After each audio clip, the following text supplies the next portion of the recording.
তুমি বলেছিলে তোমার কোম্পানিতে আমাকে একটা চাকরি দেবে। আমি বলেছিলাম নাকি? তুমি তো আমাকে বলেছিলে আমাকে একটা ঘর দেবে। সে কথা তুমি ভুলে গেছো।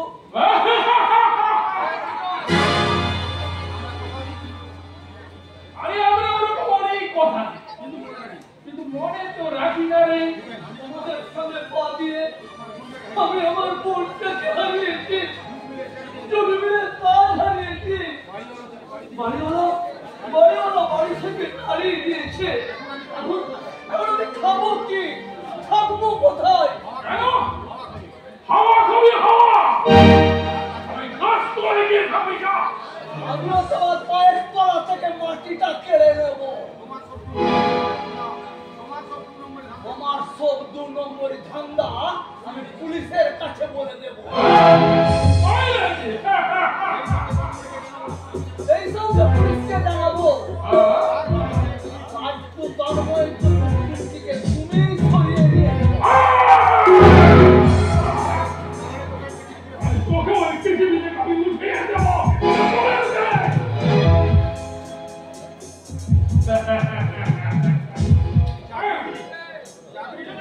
চাইছিলিস? ও চাকরি চাকরি, তাহলে তোকে আমি একটা নতুন চাকরি দিয়ে দিই। কি বলিস? দিবে চাকরিটা ভালো করে করবি, মন দিয়ে করবি, এমন ভাবে করবি যেন আর চাকরি খুঁজতে না হয়।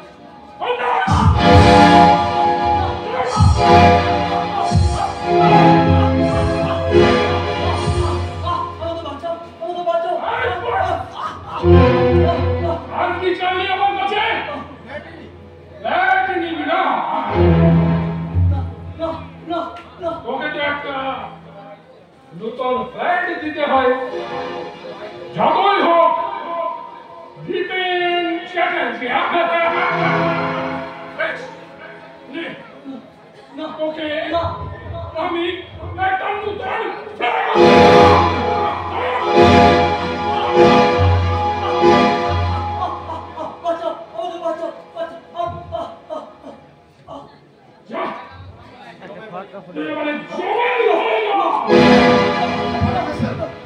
আমার পরম বন্ধু দীপেনকে আপনি জমে করে পাঠাবেন না, তাহলে কিন্তু আপনি নিজেই পুলিশের হাতে ধরা পড়ে যাবেন।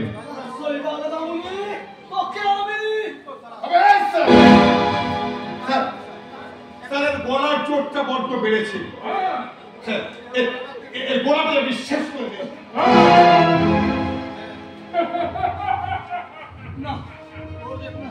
তোকে গলা দিয়ে আমাদের এই গোপন তথ্যগুলো যদি ফাঁস করে যদি বলি না, এটা কাজ করে যাচ্ছে না, একে বোমা করে দিয়ে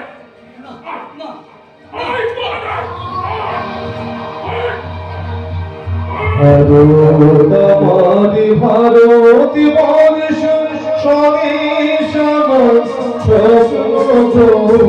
তোমাকে আমরা লোভিয়া ধন্য হয়েছিল। ভারত আমার ভারত বর্ষ সঙ্গে তোমাকে আমরা লোভিয়া ধন্য হয়েছিল।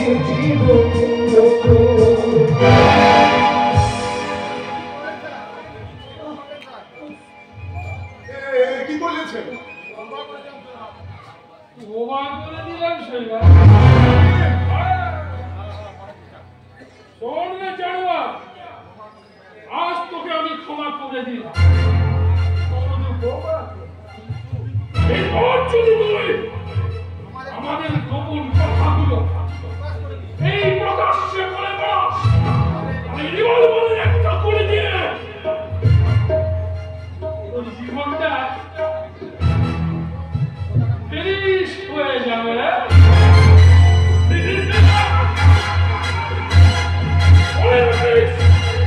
আমার নাম জিতেশ চৌধুরী।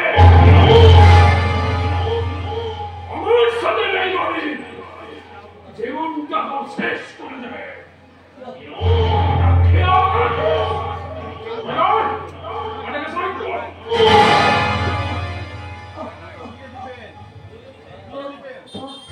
কি রে দিবেন? খুব কষ্ট হচ্ছে? আরে ভয় কি রে, ভয় কি রে? আরে আমি তো আছি, আমি তোর বন্ধু, তোর পরম আত্মীয়,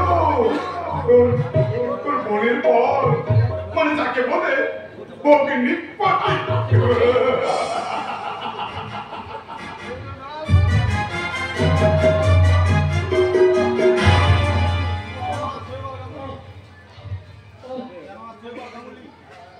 জানো আর সৈবাদ গাঙ্গুলি, আমার হাতেই তোদের মৃত্যু হবে।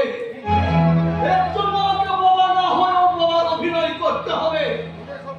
তোদের সব গতিবিধির উপর আমাকে নজর রাখতে হবে।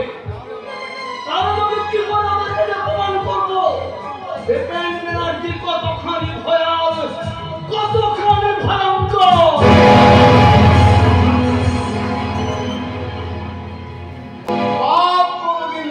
কেউ ছাড়ে না, তার ঈশ্বরের অভিশাপে তুমি বোবা হয়ে গেছো। অথচ তোমার একমাত্র বোন চুমকি, তার একমাত্র ছেলে আর ঘটনি, সে মুম্বাই শহরের গোপন ঠিকানায় বেশ আনন্দেই আছে। আর আমাদের পাপের জীবনে দুটো মানুষকে বাঁচাতে পেরে আমিও খুব খুশি।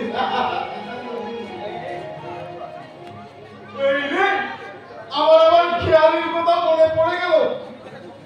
আমি তাকে স্বপ্নে দেখি, কখনো পায়খানা করতে করতে, কখনো স্নান করে স্নান করতে করতে, আবার কখনো দেখি ওই রোষের হয়ে মানব পাচারের ফাঁকে রোডিসিয়ানের রেস্তোরাঁয় খাবার খেতে খেতে আমার বুকের দুঃখগুলি খেয়ালি নেয়ালি দড়ির মতো এঁকে লেগে এসে আমাকে বলছে, হাই কৃষ্ণ। আরে ডার্লিং, আরে ডার্লিং, চলো না আমরা কোথাও কি ঘুরে আসি। আমাকে তুমি বেড়াতে নিয়ে যাবে? হ্যাঁ গো, নিয়ে যাবো। অত জমিতে কিছু বলছিস তো বলতে জানো? প্রেম জেগেছে আমার মনে, বলছি আমি তাই, তোমার আমি ভালোবাসি, তোমার আমি চাই। ওরে বাবা, ওরে বাবা, ওরে বাবা। প্রেম জেগেছে আমার মনে, বলছি আমি তাই, তোমার আমি ভালোবাসি, তোমার আমি চাই।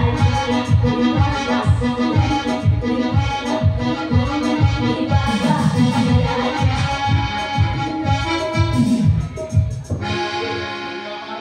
বলছি আমি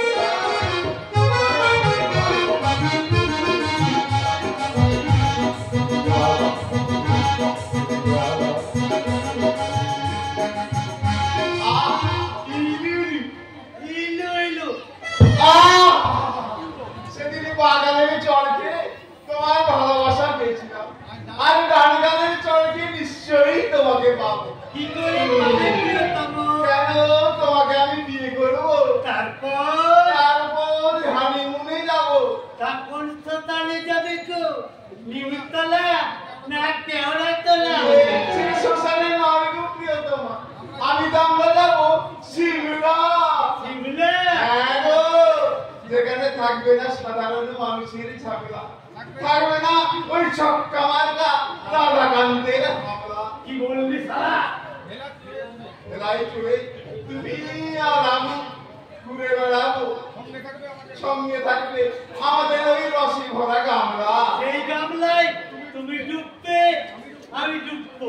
আমি ডুববো, তুমি ডুববে, তারপরে তারপরে টুকু খাবে। কে রে রাধা তুই? দাঁড়া, তোর সব কথা আমি চুমকি দিকে বলবো। চমকি দি বাড়িতে নেই, সে নাচে স্কুলে গেছে, নাচ শেখাতে।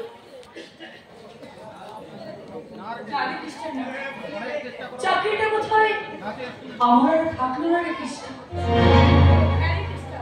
স্কুল কর্তৃপক্ষ আমাকে বলছে আমাকে স্কুলের ছেলে মেয়েদেরকে পপ ডিস্কো এইসব নাচ শেখাতে হবে, তাই আমি ওই চাকরিটা ছেড়ে দিয়ে চলে এসেছি রে কৃষ্ণ।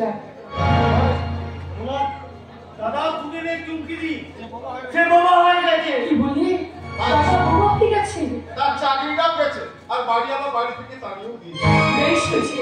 আমি তার মুখ দেখতে চাই না। তুমি দেখতে না চাইলেও আমরা তোমাকে দেখতে দেবো না। আর সেই জন্য তোমাকে লুকিয়ে রেখেছি আমাদের গোপন ঠিকানা। এই ঠিকানা আমরা ছাড়া আর কেউ জানে না।